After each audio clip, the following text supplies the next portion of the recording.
اسے چیخ سنائی دی جو کسی عورت کی تھی۔ زکوئی نے اپنا خنجر کھینچ کر دوسرا وار کیا جو بھوت کے پیٹ میں اتر گیا۔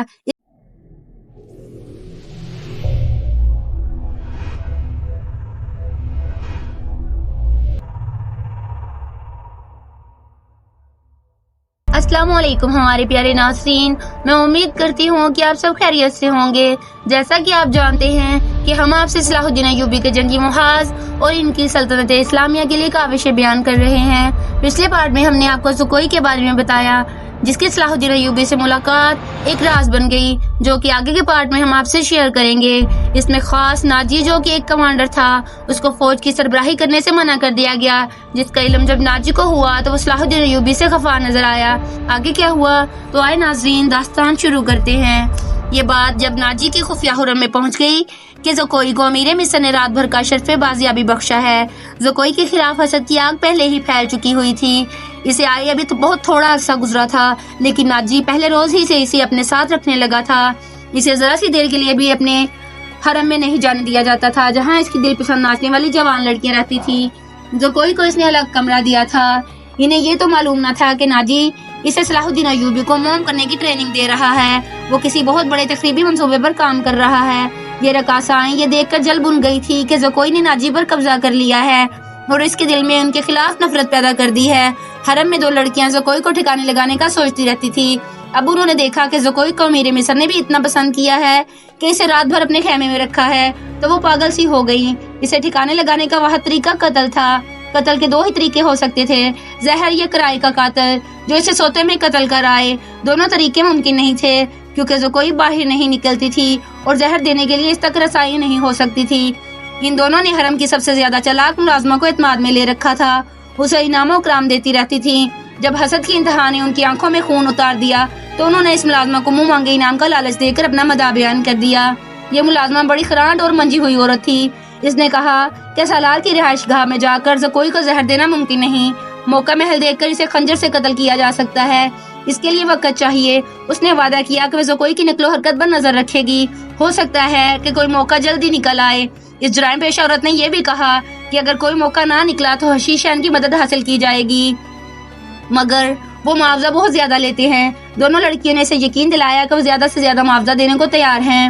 ناجی بہت غصے کی عالم میں اپنے کمرے میں ٹہل رہا تھا۔ زکوئی اسے ٹھنڈا کرنے کی بہت کوشش کر چکی تھی، لیکن اس کا غصہ بڑھتا جا رہا تھا۔ آپ مجھے اس کے پاس جانے دیں، زکوئی نے چوتھی بار کہا۔ میں اسے شیشے میں اتار لوں گی۔ بیکار ہے، ناجی نے گرج کر کہا۔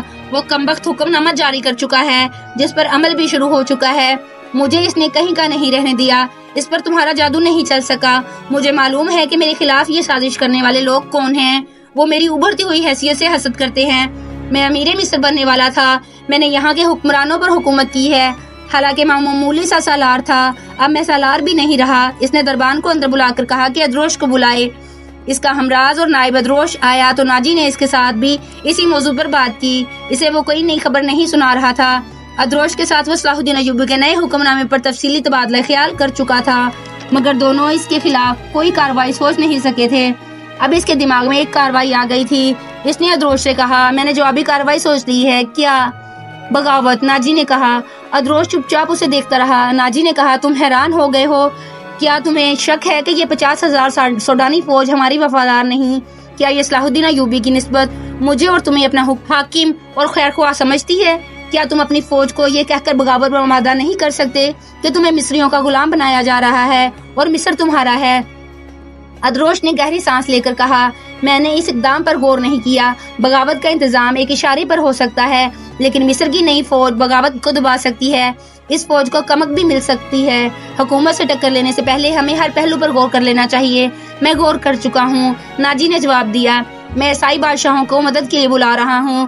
تم دو پیغمبر تیار کرو، انہیں بہت دور جانا ہے۔ آؤ میری بات غور سے سن لو۔ زکوئی تم اپنے کمرے میں چلی جاؤ۔ زکوئی اپنے کمرے میں چلی گئی اور وہ دونوں ساری رات اپنے کمرے میں بیٹھے رہے۔ صلاح الدین ایوبی نے دونوں فوجوں کو مدغم کرنے کا وقت 7 روز مقرر کیا تھا۔ کاغذی کارروائی ہوتی رہی۔ ناجی پوری طرح تعاون کرتا رہا۔ 4 روز گزر چکے تھے۔ اس دوران ناجی ایک بار پھر صلاح الدین ایوبی سے ملا، لیکن اس نے کوئی شکایت نہ کی۔ تفصیلی رپورٹ دے کر صلاح الدین ایوبی کو مطمئن کر دیا گیا کہ 7ویں روز دونوں فوجیں ایک ہو جائیں گی۔ صلاح الدین ایوبی کے نائبین نے بھی اسے یقین دلایا کہ ناجی دیانتداری سے تعاون کر رہا ہے۔ مگر علی بن سفیان کی رپورٹ کسی حد تک پریشان کن تھی۔ اس کی انٹیلیجنس سروس نے رپورٹ دی تھی کہ سلطانی فوج کے سپاہیوں میں بے اطمینانی اور ابتری سی پائی جاتی ہے۔ وہ مصری فوج میں مدغم ہونے پر خوش نہیں۔ ان کے درمیان یہ افواہیں پھیلائی جا رہی ہیں کہ مصری فوج میں مدغم ہو کر ان کی حیثیت غلاموں کی سی ہو جائے گی، انہیں مال غنیمت بھی نہیں ملے گا اور ان سے بار برداری کا کام لیا جائے گا، اور سب سے بڑی بات یہ کہ انہیں شراب نوشی کی اجازت نہیں ہوگی۔ علی بن سفیان نے یہ رپورٹیں صلاح الدین تک پہنچا دی۔ ایوبی نے کہا، یہ لوگ طویل مدت سے عیش کر رہے ہیں، انہیں نئی تبدیلی یقیناً پسند نہیں آئے گی، مجھے امید ہے کہ وہ نئی حالات اور ماحول کے عادی ہو جائیں گے۔ اس لڑکی سے ملاقات ہوئی؟ صلاح الدین ایوبی نے پوچھا۔ نہیں، علی نے جواب دیا، اس سے ملاقات ممکن نظر نہیں آتی، میرے آدمی ناکام ہو چکے ہیں، ناجی نے اسے قید کر رکھا ہے۔ اس سے اگلی رات کا واقعہ ہے۔ رات ابھی تاریخ ہوئی تھی، زکوئی اپنے کمرے میں تھی، ناجی ادروش کے ساتھ اپنے کمرے میں تھا۔ اسے گھوڑوں کے قدموں کی آوازیں سنائی دی۔ اس نے پردہ ہٹا کر دیکھا، باہر چراغوں کی روشنی میں اسے 2 گھوڑا سوار گھوڑوں سے اترتے دکھائی دیے۔ لباس سے وہ تاجر معلوم ہوتے تھے، لیکن گھوڑوں سے اتر کر ناجی کے کمرے کی طرف چلے تو ان کی چال بتاتی تھی کہ یہ تاجر نہیں ہے۔ اتنے میں ادروش باہر نکلا۔ دونوں سوار اسے دیکھ کر رک گئے اور ادروش کو سپاہیوں کے انداز سے سلام کیا۔ ادروش نے ان کے گرد گھوم کر ان کے لباس کا جائزہ لیا، پھر انہیں کہا کہ ہتھیار دکھاؤ۔ دونوں نے پھرتی سے چوگے کھولے اور ہتھیار دکھائے۔ ان کے پاس چھوٹی تلواریں اور ایک خنجر تھا۔ ادروش نے انہیں اندر لے گیا۔ دربان ایک طرف کھڑا تھا۔ زکوئی گہری سوچ میں تھی۔ وہ کمرے سے نکلی اور ناجی کے کمرے کا رخ کیا، مگر دربان نے اسے دروازے پر روک لیا اور حکم دیا کہ اسے اندر نہ جانے دیا جائے۔ زکوئی کو وہاں ایسی حیثیت حاصل ہو گئی تھی کہ وہ کمانڈروں پر بھی حکم چلانے لگی تھی۔ دربان کے روکنے سے وہ سمجھ گئی کہ کوئی خاص بات ہے۔ اسے یاد آیا کہ 2 راتیں پہلے ناجی نے اس کی موجودگی میں ادروش سے کہا تھا، میں عیسائی بادشاہوں کو مدد کے لیے بلا رہا ہوں، تم 2 پیغمبر تیار کرو، انہیں بہت دور جانا ہے۔ پھر اس نے زکوئی کو اپنے کمرے میں چلے جانے کو کہا اور اس نے بغاوت کی باتیں بھی کی تھیں۔ یہ سوچ کر وہ اپنے کمرے میں واپس چلی گئی۔ اس کے اور ناجی کے خاص کمرے کے درمیان ایک دروازہ تھا جو دوسری طرف سے بند تھا۔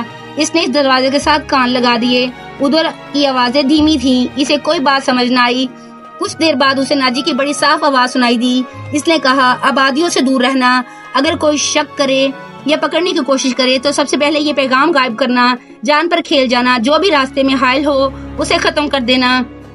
تمہارا سفر 4 دنوں کا ہے، 3 دنوں میں پہنچنے کی کوشش کرنا، سمت یاد کر لو، شمال مشرق۔ دونوں آدمی باہر نکلے، زکوئی بھی باہر آ گئی۔ اس نے دیکھا کہ وہ دونوں گھوڑوں پر سوار ہو رہے تھے۔ ناجی اور ادروش بھی باہر کھڑے تھے، سواروں کو الوداع کہنے لگے ہوں گے۔ سوار بہت تیزی سے روانہ ہو گئے۔ ناجی نے زکوئی کو دیکھا تو اسے بلا کر کہا، میں باہر جا رہا ہوں، کام بہت ہے، تم آرام کرو، اگر اکیلے دل نہ لگے تو حرم میں گھوم پھر آنا۔ ہاں، زکوئی نے جواب دیا، جب سے آئی ہوں باہر نہیں نکلی۔ ناجی اور ادروش چلے گئے۔ زکوئی نے اپنا چوگا پہنا، کمر بند میں خنجر لگایا اور حرم کی طرف چل دی۔ وہ جگہ چند 100 گز دور تھی۔ وہ ناجی پر یہ ظاہر کرنا چاہتی تھی کہ وہ حرم میں گئی ہے۔ دربان کو بھی اس نے یہی بتایا۔ حرم میں داخل ہوئی تو وہاں کی رہنے والیوں نے اسے حیران کن ہو دیکھا۔ وہ پہلی دفعہ وہاں گئی تھی۔ سب نے اس کا استقبال احترام اور پیار سے کیا۔ ان دونوں لڑکیوں نے بھی اسے خوش آمدید کہا جو اسے قتل کرانا چاہتی تھی۔ زکوئی سب سے ملی، ہر ایک کے ساتھ باتیں کی اور واپس چل پڑی۔ وہ خرانٹ ملازمہ وہی تھی جسے اس کے قتل کے لیے کہا گیا تھا۔ اس نے زکوئی کو بڑے غور سے دیکھا۔ زکوئی باہر نکل گئی۔ حرم والے مکان اور ناجی کی رہائش گاہ کا درمیانی علاقہ اونچا نیچا تھا اور ویران تھا۔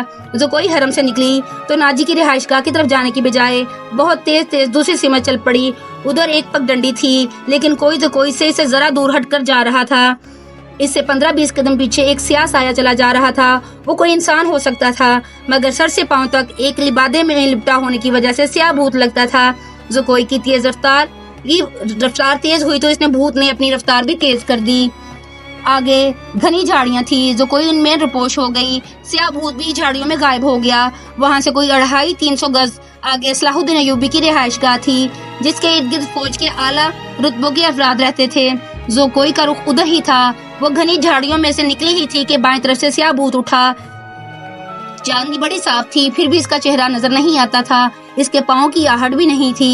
بھوت کا ہاتھ اوپر اٹھا، چاندنی میں خنجر چمکا اور بجلی کی تیزی سے خنجر زکوئی کے بائیں کندھے اور گردن کے درمیان اتر گیا۔ زکوئی کی چیخ نہیں نکلی تھی، خنجر اس کے کندھے سے نکل گیا۔ زکوئی نے اتنا گہرا زخم کھا کر بھی نہایت تیزی سے اپنے کمر بند سے خنجر نکالا۔ بھوت نے اس پر دوسرا وار کیا تو زکوئی نے اس خنجر کے والے بازو کو اپنے ہاتھ سے روک کر اپنا خنجر بھوت کے سینے میں گھونپ دیا۔ اسے چیخ سنائی دی جو کسی عورت کی تھی۔ زکوئی نے اپنا خنجر کھینچ کر دوسرا وار کیا جو بھوت کے پیٹ میں اتر گیا۔ اس کے ساتھ ہی اس کی اپنے پہلو میں خنجر لگا، لیکن زیادہ گہرا نہیں تھا۔ بھوت چکرا کر گر پڑا۔ زکوئی نے یہ نہیں دیکھا کہ اس پر حملہ کرنے والا کون تھا۔ وہ دوڑ پڑی۔ اس کے جسم سے خون بہت تیزی سے بہہ رہا تھا۔ صلاح الدین ایوبی کا مکان اسے چاندنی میں نظر آنے لگا۔ آدھا فاصلہ طے کر کے اسے چکر آنے لگے۔ اس کی رفتار سست ہونے لگی۔ اس نے چلانا شروع کر دیا، علی ایوبی، علی ایوبی۔ اس کے کپڑے لال سرخ ہو گئے تھے اور وہ بڑی مشکل سے قدم گھسیٹ رہی تھی۔ اس کی منزل تھوڑی ہی دور رہ گئی تھی، جہاں تک پہنچنا اس کے لیے ممکن نظر نہیں آتا تھا۔ وہ مسلسل صلاح الدین ایوبی اور علی بن سفیان کو پکارے جا رہی تھی۔ قریب کہیں ایک گشتی سنتری پھر رہا تھا۔